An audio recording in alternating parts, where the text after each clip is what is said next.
Hello বন্ধুরা, তো দেখো এখানে কলা পাতা। আমার মেয়ে আজকে বায়না ধরেছে কলা পাতায় খাবে, কি আর করা যাবে। কলা পাতা কেটে নিয়ে আসলাম। আর এই যে দেখো ভাত হয়ে গেছে। আর এখানে কি কি রান্না করেছি চলো তোমাদের সাথে শেয়ার করি। এখানে আছে তেলাপিয়া মাছ, ঝিঙা দিয়ে টানানি, আর 2 পিস কাতলা মাছ আছে এখানে, এই যে। আর এখানে আছে টক ডাল করেছি আমরা দিয়ে, এই যে দেখো টক ডাল আমরা দিয়ে টক ডাল করেছি। গরমে টক ডাল খেতে খুব ভালো লাগবে, তাই টক ডাল করেছি।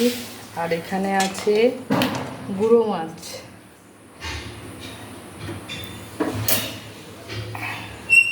মোরলা মাছ। মেয়ে বলছে মোরলা মাছ খাবে, তাই টমেটো সরষা দিয়ে মোরলা মাছে একটু রসা রসা করেছি।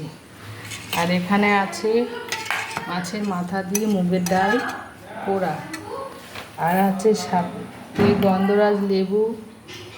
আর এখানে আছে লোটে মাছ, এই যে দেখো। আর এখানে দই বেটেছি, টক দই। আর এখানে আছে 1 বাটি দেশি গরুর দুধ, মেয়ে আর নাতনি খাবে। এই হচ্ছে আমার আজকের মেনু, এই যে। তো চলো টাটা সবাইকে, আবার আসবো পরে নেক্সট ভিডিওতে।